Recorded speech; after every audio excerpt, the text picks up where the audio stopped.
It's Oscar time, folks. The Academy Awards is next weekend, and the field for Best Picture is pretty remarkable this year. As a sports fan, Moneyball, of course, was just a lot of fun to watch, so it gets third place in my book. For its beautiful filmmaking, my runner-up is The Artist. But what I think hands down deserves the Oscar for Best Picture, but won't get it, is The Tree of Life. It's truly just a magnum opus. What the writer and director Terrence Malick sets out to do in this film, and actually pulls it off, which should, in my humble amateur opinion, catapult this film into a place of cinematic history. I took a graduate course in the history of cinema, so I don't throw that praise out nonchalantly. Now, why do I think the Academy won't pick it? Assuming the Academy are mostly Americans, the film simply just didn't get any traction on this side of the pond, which is puzzling because Malick is highly respected in Hollywood, got a lot of good critical acclaim, even won the Palme d'Or at the Cannes Film Festival, and was just very successful in Europe. But then it just didn't show up in a lot of theaters here in the United States, making it even more perplexing is that it had this all-star cast with Brad Pitt, Sean Penn, and Jessica Chastain, who, by the way, was simply stunning in this film. So anyway, it would be a shame if that surprisingly limited release kept y'all from seeing this superb movie that has entered my all-time top 5.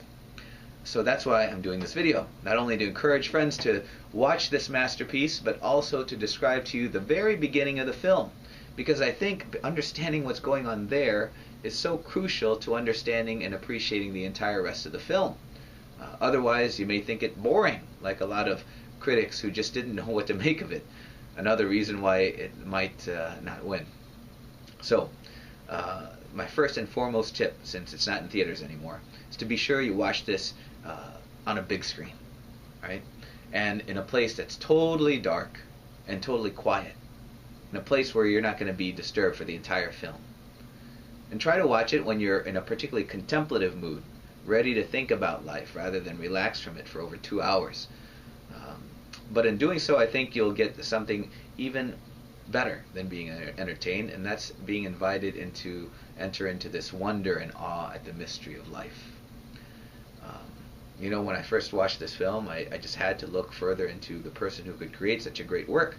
And Malick had graduated summa cum laude from Harvard, then went on to Oxford as a Rhodes Scholar, where he studied existentialist thinkers like Kierkegaard and Heidegger. And then he went on to become a professor of philosophy at MIT before going on into filmmaking. So his philosophical background in metaphysics and anthropology explained a lot to me. Anyway, for those who aren't familiar with the storyline, Malick goes about the very ambitious task of weaving two stories together. The microcosmic story of a 1950s Texas family with the macrocosmic story of the creation and evolution of the entire universe. So, anyway, Malick portrays the family life of this couple who are raising their 2 boys, one of whom later in life gets killed. That's revealed in the beginning of the beginning of the movie. So I'm not doing any spoilers or anything. Anyway, through observing the family life, Malick offers us a reflection on humanity and poses, among various things really, the age-old question of why do bad things happen to seemingly good people? And that question is actually a good transition to walking through that all-important beginning of the movie.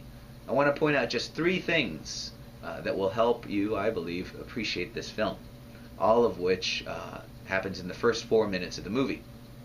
So, number 1, the first segment. The film opens in complete darkness and silence, and then across the screen comes a scripture verse from the book of Job. And remember that Job, in his great anguish, cries out and complains to God because of this immense suffering that he's unjustly endured. So the verse Malick uses to begin the movie is a snippet of God's response to Job. God said to Job, let me get it here exactly. Where were you when I laid the foundations of the earth? When the morning stars sang together and all the sons of God shouted for joy. In other words, God's saying, you're not seeing the bigger picture here. Something only I can see. Something you can't figure out. Something which you can only receive. It seems Malick wants you to keep this in mind for the film because it sheds light on this juxtaposition of the story of all creation on one hand and the seemingly random story of this Texas family and their struggles.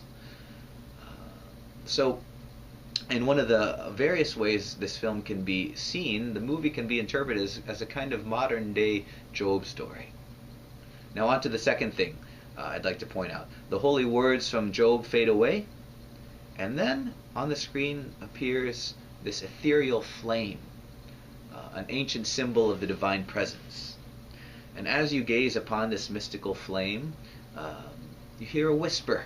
It's Sean Penn's voice. And, he plays the older brother of the two sons, reflecting back on his boyhood. He whispers these words. Brother, mother, it was they who led me to your door. Well, whose door? Well, presumably the door to the divine presence. So that's the second thing Malick wants you to keep in mind. Through the memory and witness of his mother and his younger brother, the older son will finally be led to this door, to this transcendence, to his peace. Number 3, the third segment. The flame fades away, and then we begin to see Malick be the master cinematographer that he is, with his use of soothing sounds and captivating imagery. Meanwhile, you begin to hear this angelic voice in the background. And it's Jessica Chastain's voice. And she begins with these words. The nuns taught us there are 2 ways through life. The way of nature and the way of grace. We have to choose which we will follow. So Malick wants you to remember this third thing. The 2 ways of nature and grace. So much so that Chastain spends a couple of minutes poetically describing these 2 ways in the beginning. And thus, with these 3 things to ponder, Malick sets up the entire film. He takes these 2 forces that are present in the life of every human person, nature and grace, and he embodies them in the characters of Brad Pitt and Jessica Chastain. So he embodies the way of nature in the father, and he makes incarnate the way of grace in the mother. So for the rest of the film, just note this complex interplay of nature and grace which are inherent in each of us. And one final thing I want to point out is the use of the word you in the film. Interspersed throughout the film is a good amount of dialogue directed at this you, this divine presence we first encounter at the beginning. So maybe a big reason why this film resonated with me so much is that it's very much about the joys and struggles of human life, integrated with this continual conversation with the divine presence, to which we ultimately are drawn. So, try to see this epic work of art before the Oscars.